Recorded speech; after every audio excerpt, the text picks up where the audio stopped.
buenas tardes desde los que se conecten desde otras partes del mundo. Yo soy Maruxa Quiroga y me acompaña Andrés Martínez, que vamos a estar con vosotros en esta sesión de media hora, una sesión que la vamos a dedicar a formarnos en el mundo del análisis sensorial de las bebidas, siendo este sector tan amplio y tan interesante a nivel de la importancia que se le da en muchos casos al placer, ¿no? A la bebida no solo para hidratarnos, sino también como un placer, ¿no? Entonces, bueno, vamos a darle esa importancia también y ese peso y voy a comenzar a compartir pantalla. Bueno, pues vamos Sí. a iniciar esta sesión, ¿no? Hablando sobre cómo el análisis sensorial nos puede ayudar a entender bien a nuestros clientes, ¿no? Al final, el consumidor es el que toma las decisiones.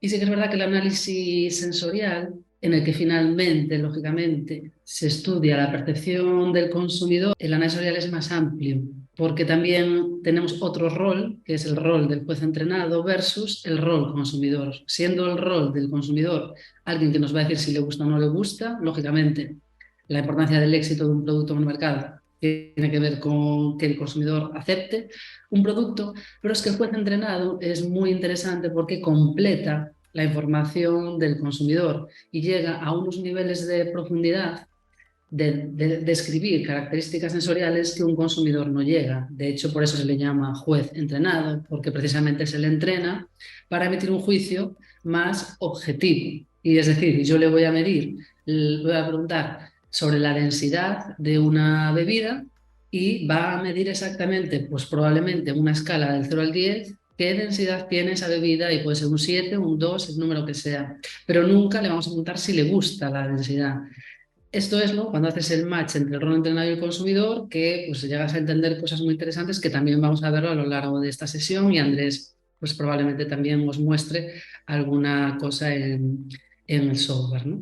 Bueno, vamos a empezar con esa doble cara de la moneda, vamos a empezar con uno de ellos. Pues vamos a empezar con el rol del consumidor. Y este consumidor, ¿por qué es importante? ¿No? ¿Quién es el consumidor? Pues lógicamente el consumidor es el jefe, es el decisor, el de la compra, y no solo el de la primera compra, sino el de las recompras. La recompra en el sector de la alimentación en general está asociado en el 97% de los casos a el sabor, con lo cual un producto si gusta tiene muchas probabilidades de que el consumidor lo vuelva a recomprar. Es verdad que en las primeras compras hay muchos otros factores, como puede ser el packaging, el precio, la disponibilidad en los lineales, etcétera. Pero esa recompra es puramente sensorial. Con lo cual, tenemos que asumir que el consumidor es el jefe y no podemos dejar de preguntarle si algo le gusta o no le gusta y lanzar al mercado productos sin saberlo. E incluso integrar al consumidor en toda la cadena de valor desde el inicio,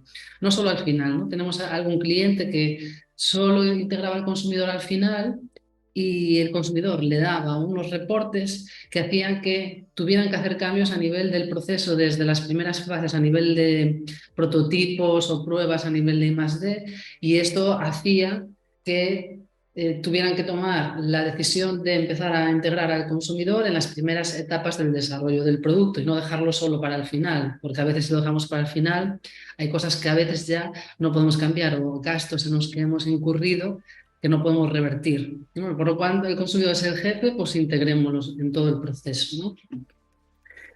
Ahí la importancia del insight del consumidor. Claro, ¿qué son esos insights? Pues yo al consumidor le puedo preguntar si te gusta o no te gusta algo, le puedo preguntar su edad, puedo preguntar datos de perfil sociodemográfico, me los puede decir directamente, ¿no? Aquí no hay que ser muy listos, pero cuando quiero identificar esos insights realmente, qué hay detrás de esa respuesta del consumidor, aquí tiene que haber expertos que sepan cómo preguntarlo y voy más allá, sino expertos que sepan cómo analizar y explotar esa información, ¿no? No es solo preguntar, sino también explotar esa información. ¿Cómo voy a hacer ese diseño?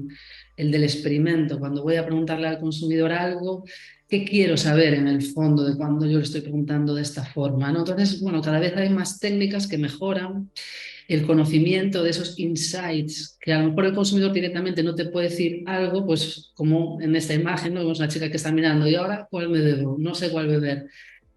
pues podemos a través de esos insights identificar los porqués que hay detrás de esa decisión, ¿no? Y bueno, luego uno de los detalles más interesantes de esta formación en bebidas es que la bebida podríamos asumir que pueda ser para hidratarnos, pero las bebidas son mucho más. Las bebidas también son placer, con lo cual está más claro todavía la importancia de si algo se bebe, no por nutrirnos, sino, no por la sed, sino por el placer.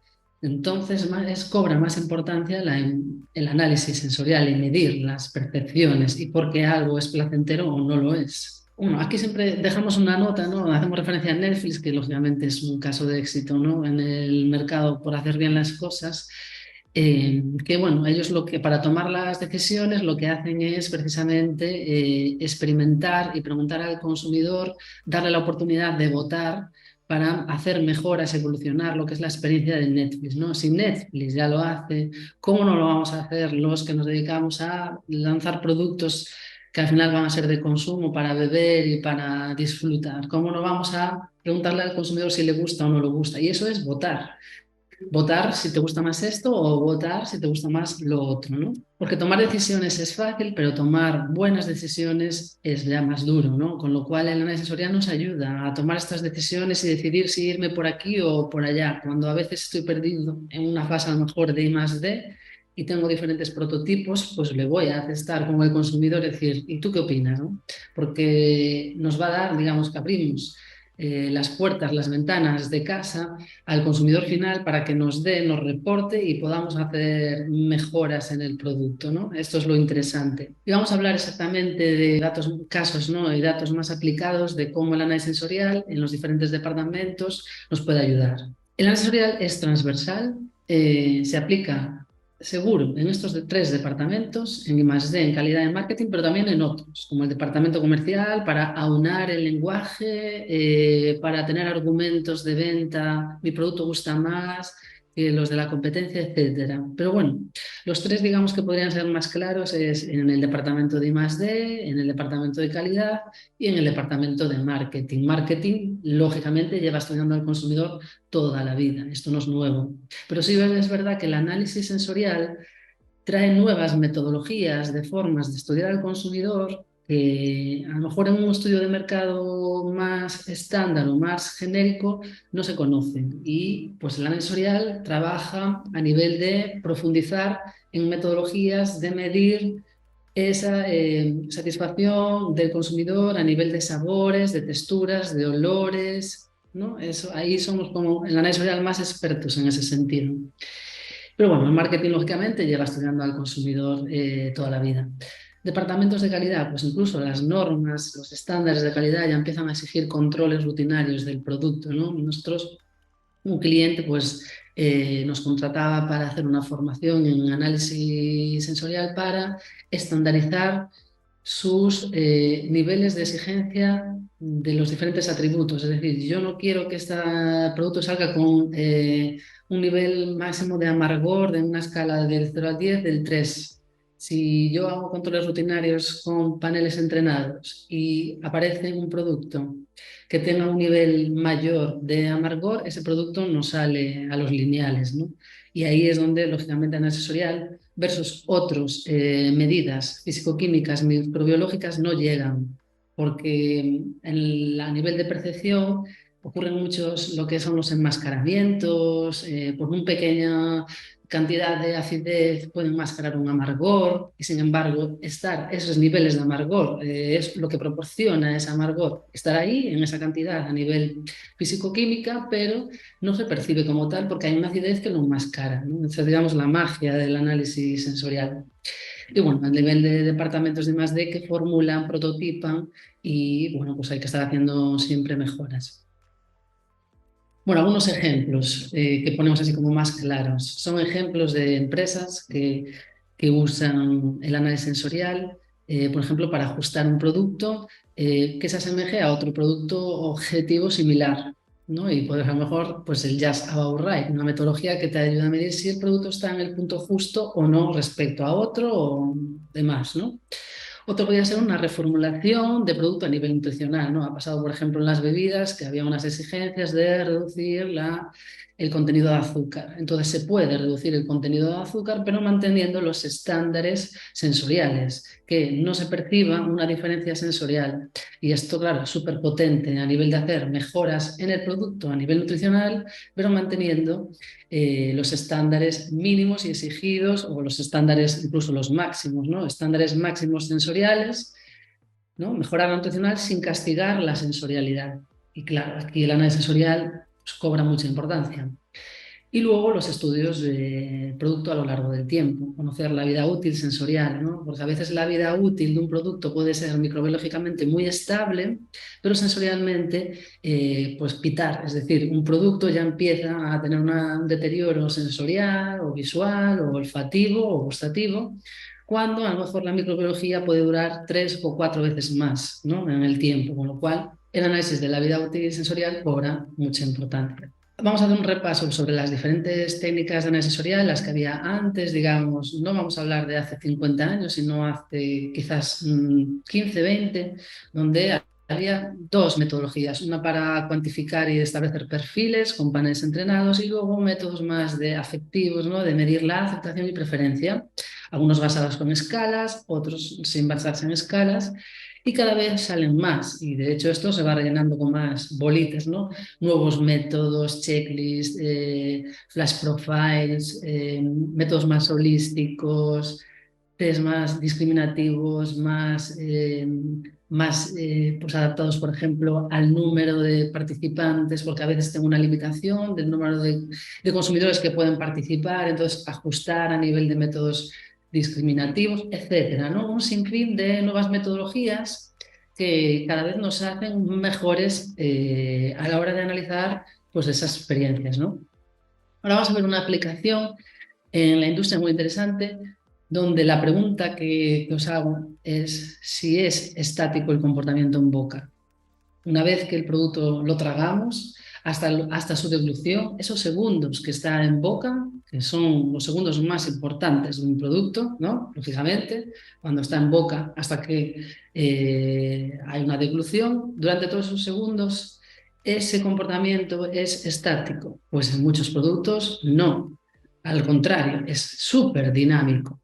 Bueno, en los vinos, por ejemplo, ¿no? Bueno, técnicas dinámicas temporales, ¿cuáles son? Bueno, pues son mejoras sobre las técnicas que ya había, que eran técnicas más estáticas, y estas lo que nos permiten es medir en estas técnicas dinámicas temporales que va dominando a lo largo de ese tiempo, que estamos hablando de segundos, pero son los segundos más importantes de un producto, es donde nos la jugamos toda. Nos jugamos todo porque ahí tenemos que asegurar que el producto está gustando y queremos saber precisamente qué está predominando, ¿no?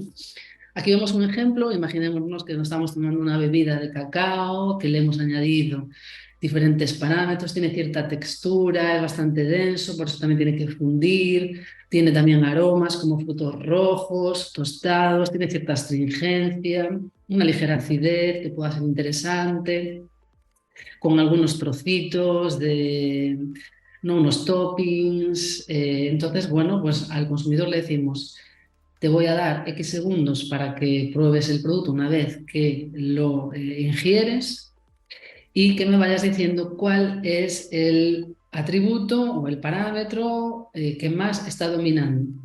Y van pasando los segundos y este participante pues va marcando lo que considera, ¿no? Pues esto se convierte en gráficos para la toma de decisiones, de saber exactamente si hay algo que predomine por encima de lo demás y además con diferencias significativas.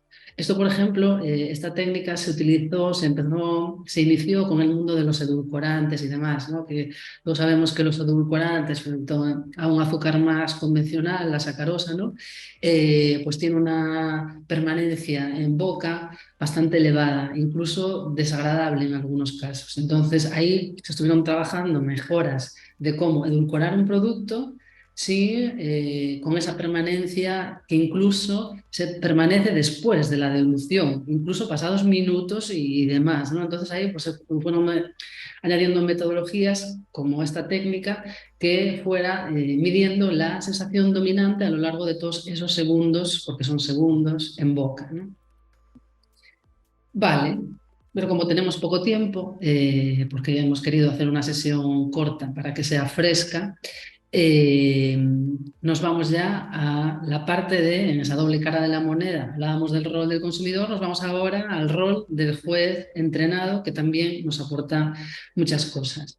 Para ello hemos elegido un producto. Es verdad que podríamos haber elegido cualquier otro y muchos productos, pero esto sería demasiado extenso porque para cada uno de los productos específicos, incluso si pensáramos en un vino, tendríamos que hablar del juez entrenado en vino tinto, porque no es el mismo que el juez entrenado en vino blanco, y etcétera. Y así con todas las variedades de los múltiples productos. Entonces, bueno, pues hemos cogido un ejemplo para hacer una pasada, ¿no?, a lo largo de 5 minutos en los que voy a hablar sobre pues el ejemplo de la cerveza, ¿no? Y si os pregunto a qué sabe la cerveza, ¿a qué diríais? Pues probablemente mis hermanos dirían a cerveza.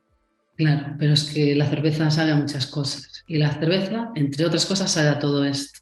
Sabe a piña, manzana, chocolate, saladas, amarga, puede ser herbal, puede ser guisante, tofe, nuez, caramelo. Es muchas cosas, ¿no? ¿Y de dónde sale todo esto? He hecho un resumen, ¿no?, una pasada de los grupos de sabores en la cerveza y sus orígenes, ¿no? Pues el origen del agua, a qué puede qué sabores pueden dar ciertos cloruros, pues plenitud en el paladar y cuerpo, sulfato, sequedad, hierro metálico, a nivel de malta, cuáles son los diferentes olores y quién lo proporciona, a nivel de malta, furanos, piranos, pirrol, la piridina, la piracina, a nivel del lúpulo, el lúpulo también juega un papel muy importante, lógicamente, que puede dar balsámicos, plásticos, picantes, incluso a guarrás, ¿no?, que no pueda ser indeseado, o a madera, a pino picante, y qué compuesto exactamente lo proporciona. Y más, podemos seguir hablando más, ¿no? Por eso, digamos que tendríamos que extrapolar este ejemplo de cerveza a cualquier otra bebida, que sería lo mismo. Podríamos ser capaces de identificar qué descriptor, qué sabor está apareciendo y cuál es el origen, su compuesto que lo está determinando, ¿no? Como por ejemplo, por los azufres, que también son muy interesantes, porque pues muchas veces dan defectos, ¿no? Y las levaduras. No, vamos a entrar un poquito más a hablar sobre las levaduras, que lógicamente juegan un papel muy importante en las bebidas alcohólicas, pero en la cerveza más, y cómo diferentes levaduras, fermentos, ¿no?, pues pueden dar diferentes sensaciones, ¿no? Se dice también que de los 1000 compuestos de sabor descritos hasta hoy en día en la cerveza, más de 600 son derivados de la levadura, con lo cual es muy importante, ¿no? Y también, hablando de levaduras, muchos producen compuestos que contienen azufre durante la fermentación y esto, pues lógicamente, da a sabores indeseados, como ese huevo podrido o ese vegetal cocido repollo. ¿Y de dónde viene? Pues del disulfuro de dimetilo, del DMS, del dióxido de azufre, el sulfuro de hidrógeno, y todas estas cosas pues se tienen en cuenta a la hora de caracterizar un producto y evitar que esto no aparezca, ¿no? O sea, que esto no, o sea, no aparezca a nivel de percepción sensorial. Y aquí tenemos un ejemplo de cómo evoluciona en el tiempo una cerveza, ¿no?, que aumenta los niveles de dulzor, de tofe, pero reduce los amargores a lo largo del tiempo y luego aparecen incluso aromas como a cartón y demás, ¿no? Entonces, bueno, la evolución también de la cerveza, y esto no se invoca, esta es la evolución en el tiempo de la cerveza una vez embotellada, ¿no? Pues cómo evoluciona a lo largo del tiempo. Vale, y para ir acabando mi parte, porque luego quiero dar paso a Andrés, voy a dar 3 tips sobre la evaluación sensorial. Vale, tips para la evaluación sensorial de la cerveza, por ejemplo, curiosidades. ¿Por qué los vidrios, no, son del color que son y no otros? Pues el vidrio marrón da cierta protección contra la longitud de onda de la luz que causa daños, pero los vidrios verdes y transparentes no lo hacen, ¿no? Por eso ayudan a que no se degrade tan fácilmente y se utiliza el vidrio marrón. Luego hay un término muy interesante que es el drinkability, que es el tiempo, ¿no?, que la muestra tiene capacidad de ser bebible. Y esto tiene que ver con la cantidad que bebes. Y esto es un término que no tiene que ver con la aceptación, porque puede gustarme algo, pero quiero beber más. Y esta es la drinkability, ¿no? Si yo quiero seguir bebiendo. Y es un término que, bueno, en el sector de la cerveza se analiza. Y para último, pues comentar que también la temperatura de servicio de la cerveza cuando estás trabajando con panel entrenado, esto será como curiosidad porque los que viven de la cerveza saben de sobra cómo evaluarla o no, pues utilizan unas temperaturas no de refrigeración de 5 grados, sino un poquito más elevadas para determinar compuestos volátiles que se liberan cuanta mayor temperatura haya. Incluso lo que se hace es cubrir con tapas para atrapar esos volátiles y que sea más fácil la detección, ¿no? Entonces, para poder medir esos compuestos volátiles tenemos que subirle un poquito que se evalúe en una temperatura un poquito más elevada que la que podríamos consumir a lo mejor pues en un bar, ¿no? Cuando se está fresquita en verano, ¿no? Vale, y ahora os voy a dar paso a Andrés para que os enseñe